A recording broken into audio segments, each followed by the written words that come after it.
Okay, so what I'm about to show you is I have installed the horn strobe in the shed behind the garage. So I'm going to test it. You can probably hear it, hopefully.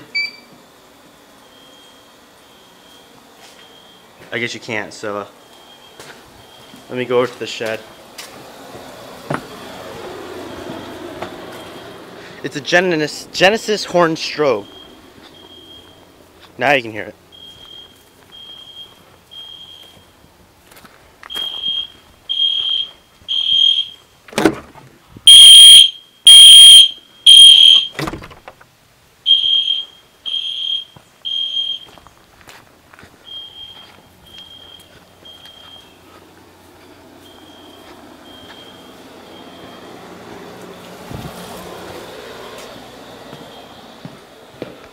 So whatever.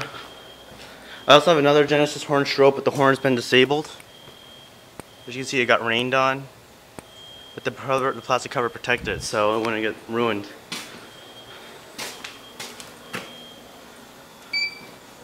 So yeah, that's an update.